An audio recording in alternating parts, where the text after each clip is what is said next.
Bueno, pues ya estamos de regreso, continuamos con nuestra tertulia. No siga usted atenazando a los oyentes y televidentes con el Sixpence. Y después de decir que todo lo que dice don Emilio es verdad, pero a más hay otras cosas, Hay ¿qué otras otras cosas, cosas son por sí, las que sí, usted vamos a ver. hubiera expropiado exactamente igual a Repsol y PEF? Vamos a ver, señoras y señores, yo les voy a explicar un poquito lo que ha ocurrido, con independencia de que la señora Kirchner pueda tener otro tipo de motivaciones, pero las motivaciones, digamos, objetivas, eran muy gordas. A finales del mes de... Bueno, primero, en el mes de noviembre del año pasado, Repsol anuncia un gigantesco descubrimiento en una zona que se llama Vaca Muerta, de unas reservas petroleras no convencionales, rocas madres, lo cual era un viva Cartagena, porque esas rocas madres se conocían desde hacía 50 o 60 años. Algunos dicen que 100. Es decir, lo que pasa es que ese tipo de roca, una reserva petrolera no convencional, en teoría no era explotable todavía con los métodos existentes en el mercado. Y por lo tanto, el hecho de que esas reservas estuvieran ahí, pues no significaba nada hasta que no fueran comercialmente explotables. Bien.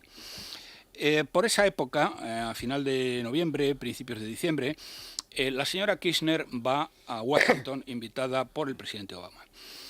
En esa visita a Washington, como es habitual, pues tiene una reunión con grandes empresarios norteamericanos. Y en esa reunión se le acerca al presidente de la Exxon, que es la compañía petrolera número 1 del mundo, y le dice: señora presidenta, estará usted encantada. Y la señora Kirchner le dice: ¿encantada por qué? Dice: hombre, señora presidenta, porque está usted sobre un océano de petróleo. Océano de petróleo fue textualmente la palabra que empleó el presidente de la Exxon. ¿A usted le consta eso? Sí, me consta, vaya. Bien, bien. Hombre, si no, no lo estaría No, comentando aquí. ya. Bien, entonces la señora Kirchner le contesta a su vez al presidente de la Exxon. Le dice: hombre, señor presidente, no me está usted contando nada nuevo. Las reservas de Vaca Muerta las conocíamos de hace 100 años o algo así, dijo la señora Kirchner. Bueno, no es verdad, pero vamos, hacía decenas y decenas de años que eran conocidas. Y dice: el problema, como usted sabe muy bien, es que no hay todavía un procedimiento técnico para explotar comercialmente esas reservas. El presidente de la Exxon se queda alucinado y dice: señora presidenta, ya hay un procedimiento, nosotros tenemos uno, y esas reservas se pueden explotar a un precio de aproximadamente $25 por barril. Teniendo en cuenta que el petróleo está, como saben ustedes, a 100 y pico, pues el chollo es impresionante. Por comparación, otras reservas petroleras muy importantes, en donde Repsol también participa, que es la cuenca de Santos en Brasil, que son petróleo marino convencional en este caso, pero con una lámina de agua de 4.000 metros de profundidad de agua, cuestan del orden de $70 por barril el explotarlas. Bueno, la señora Kirchner se vuelve a Argentina y bueno, jurando en arameo contra los señores de Repsol, que al parecer, según la señora Kirchner, yo eso ya no lo puedo comprobar, no le habían informado de que existía ese procedimiento. Y en todo caso, Repsol, una de las acusaciones que le hacen es que en los últimos 3 años no ha perforado un solo pozo petrolero en las zonas que tienen en Argentina. De hecho, hay varios gobernadores que le han quitado ya del orden de 17 licencias. No voy a entrar en la razón o no, pero lo que sí es cierto es que bueno, no han perforado, no han tenido una actividad petrolera lo suficientemente grande, y ahí se juntan el hambre con las ganas de comer.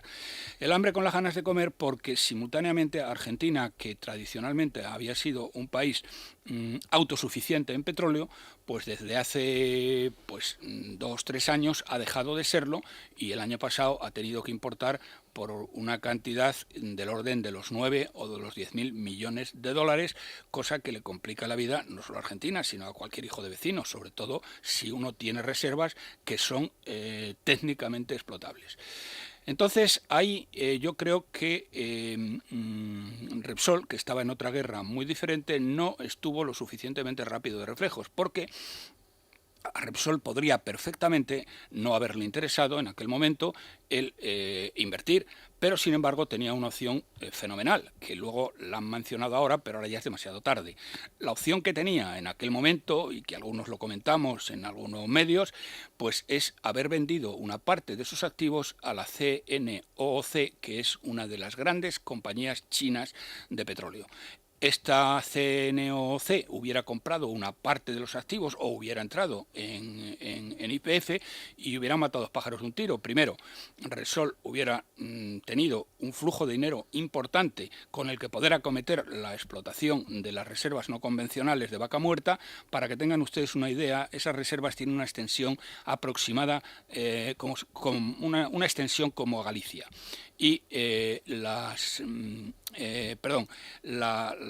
parte, es decir, el espesor de las capas oscila entre los 100 y los 400 metros. Es decir, que eso tiene un valor aproximado entre los 220 y 240.000 millones de euros. Bueno, es un valor teórico, es decir, si todo eso estuviera ahora mismo en la superficie, lo cual evidentemente no es así. Pero bueno, para darnos una idea de qué estamos hablando.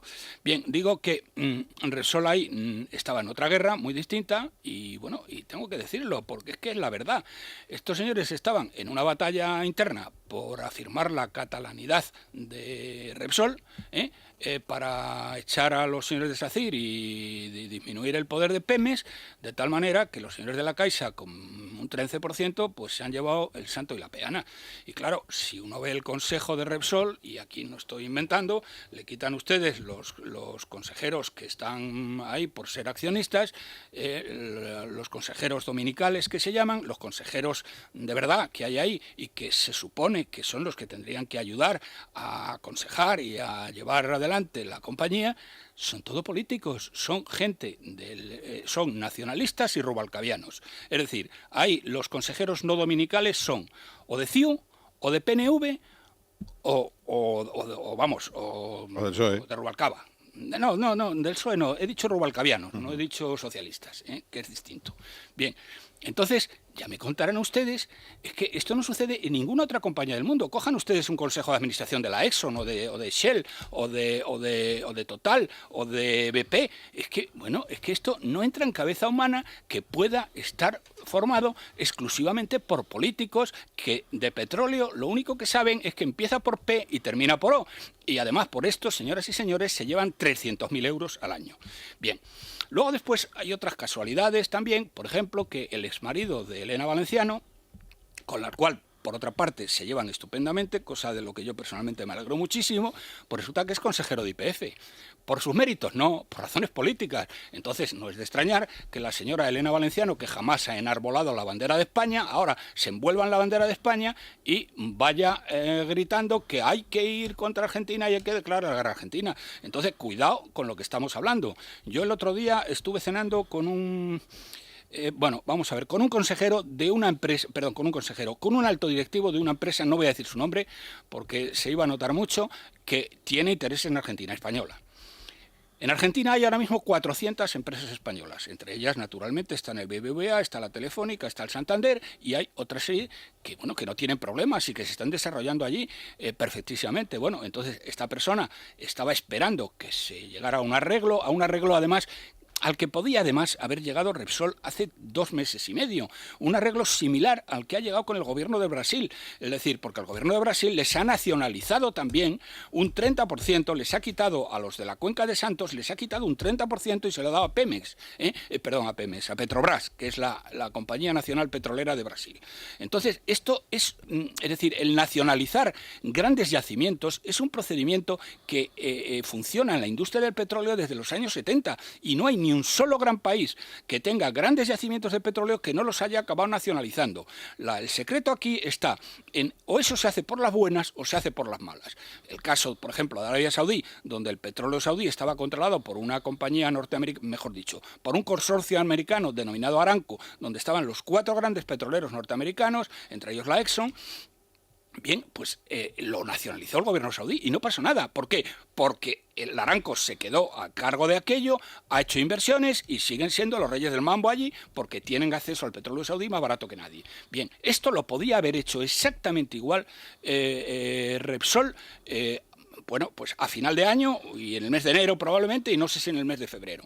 ¿Por qué no lo hizo? ¿Por qué no lo hizo? Yo no lo entiendo. Bueno, porque en el Consejo hay gente que son políticos y que no tienen ni idea de qué va la fiesta, y no han sido capaces de decir, señores, lo que tenemos que hacer es esto. Y no lo han hecho. Entonces, ahora el tema se ha endemoniado, se ha fastidiado y tenemos lo que tenemos encima.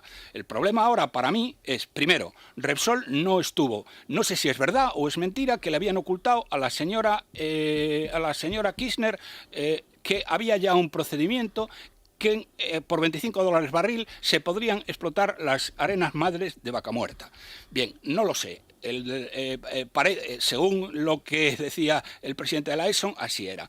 Pero lo que sí es bien cierto es que ellos tenían que haber automáticamente, después de esta reunión con el presidente, bueno, en Washington de la Kirchner, tenían que haber intentado llegar a un procedimiento por todas, pero inmediatamente. No, primero, no sabemos si a ese procedimiento intentaron llegar. O si les dejaron. Que yo sepa, no. Que yo sepa, no. Que yo sepa, no ha habido eso. Que ahora sí lo estaban intentando hacer, seguro. Pero es que han perdido mucho tiempo porque estaban en otra batalla. Entonces, bueno, lo cierto y verdad es que ahora hay un problema. Y el problema que tenemos es el siguiente.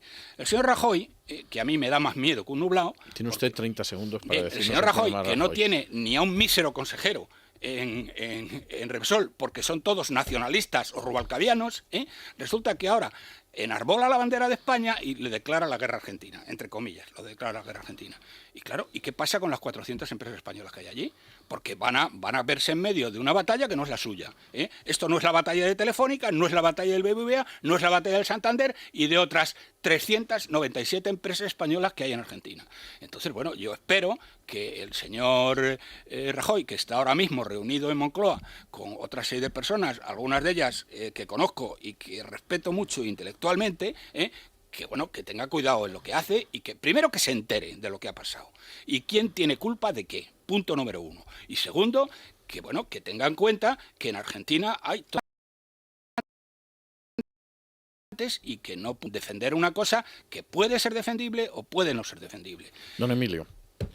Hombre, dicho todo lo que ha dicho don Roberto, que yo no lo voy a discutir, no olvidemos también que cuando la señora Kirchner en 2008 se encontró corta de ingresos presupuestarios, nacionalizó los planes privados de pensiones, entre ellos los que gestionaban el BBVA y el Santander. O sea, que está también cuando necesita dinero, con independencia de que pasen otras cosas, sí, no se para ante chiquitas de ningún tipo. Que después vino el intento de asalto a Telefónica, ¿no? Que también lo tenemos que tener en cuenta, y después al Banco Central para gestionar la reserva de divisas. Es decir, que con independencia de lo que usted comenta, que seguramente usted tiene toda la razón y de eso no me cabe la menor duda, no es incompatible una cosa con otra. Segundo, en el capital de YPF hay representación argentina, entre otras cosas el señor Askenazi, ¿no? Y el señor Askenazi también podía haber dicho o hecho alguna cosa al respecto, ¿no? Y sin embargo, allí hay una confluencia de intereses muy extraños para sacar a los españoles. El señor Askenazi, que lo metieron ahí, es una persona que era muy amiga del difunto marido de la señora Kirchner. Néstor. El señor Askenazi no tiene un chavo. No tiene un chavo y lo único que quiere es no invertir ni una perra. Entonces, para él, invertir en desarrollar, que cuesta mucho dinero, porque no lo puedo explicar aquí, pero a pesar de todo, la explotación de estas reservas es una reserva que cuesta bastante en inversión. El señor Askenazi no quería ni ir a hablar del asunto. Entonces, lo que pasa, lo digo de otra manera, el socio que tenía Repsol, YPF o Repsol en YPF, que no sé, puede haber estado forzado a tener este socio en un determinado momento, no me lo sé, pero lo que sí es cierto es que en el momento actual era una masa muerta que lo único que hacía era que allí no se invirtiera un céntimo, que es precisamente lo que le han criticado o lo que han dicho, digamos, los argentinos o el gobierno argentino para fundamentar la decisión que han tomado. Don Juan Ramón, cuéntenos cómo viene la prensa mañana, que supongo que vendrá rezumante de alegrías. Sí, bastante combativa con la expropiación. Expansión, Kirchner expropia YPF y reta a España. Tampoco es que rete a España, como decía ahora Roberto Centeno. Es decir, cuidado con algunas de las medidas que se toman, porque a veces puede ser peor el remedio que la enfermedad. El Economista, Kirchner se burla de España y nacionaliza el 51% de YPF. Y 5 días... también utilizando un lenguaje bastante duro, Argentina expolia YPF a Repsol. Yo la verdad es que si me permitís un pequeño comentario, Pero muy pequeño. es muy pequeñito, ¿no? Pero ya que en la Generalitat consideran que Repsol es la primera empresa catalana, ¿por qué no va a defender los Artur Mas? Bueno, yo estaba viendo a ver Y qué ha el hecho la embajada embajada de argentina. Cataluña en Argentina. Sí. Porque ahora resulta que para eso sí son españoles. Vamos a ver. Yo creo que esto yo- es el argumento primero para cerrar todas las dependencias de Cataluña. en Argentina. me parece absolutamente inaceptable algunos de los titulares que acaba de leernos Juan Ramón, mezclando a España en un tema que no es España, que es una empresa particular. Entonces, que no se... vamos, el problema gravísimo ahora es que estos señores se envuelven en la bandera de España y ahora dicen que el agravio es contra España. No, el agravio es contra una empresa concreta que ha tenido unas actuaciones concretas. Y yo lo que digo es, estúdiense las actuaciones de esa empresa y véanse si han sido las correctas o las incorrectas. Desde luego, el consejo que tiene, ya lo digo y eso lo puedo decir aquí porque es obvio, es infumable. Es decir, no hay ninguna empresa petrolera en el mundo que tenga un consejo, ni siquiera las rusas como Lukoil o como Gazprom, tienen un consejo que no sea de profesionales. Y aquí tiene un consejo de políticos de aldea y de rubalcavianos. Entonces, eso ya, nos da una idea de lo que pasa. Y dicho esto, sin embargo, Repsol tiene una cosa muy buena. Tiene unos profesionales, los técnicos de Repsol, son gente de primer nivel. Es decir, la gente que está por debajo de Brufau ha sabido rodearse de 2 o 3 personas que son las que están inmediatamente después de él. Y luego los que vienen después, que son gente de primera clase. Y lo digo no por alabar a nadie, sino porque lo conozco y es verdad. Y lo mismo, de la misma manera que digo que el consejo es un consejo infumable, los técnicos de Repsol son gente de primer nivel. Y no me cabe ni la menor duda de que si no han podido reaccionar a tiempo es pues porque no les han dejado la política de catalanización a ultranza de Repsol, que ha tenido al señor Brufau ocupado los meses claves en el que este tema tendría que haber tomado otro camino. Bueno, pues hasta aquí hemos llegado con la economía esta noche, porque es que de verdad no ha habido manera. En fin, don Roberto, don Emilio, don Juan Ramón, muchas gracias, muy buenas noches. Nos vamos a tomar no un sorbo de petróleo, sino un respiro de cultura y regresamos enseguida. Es la noche de César, con César Vidal. Es Radio.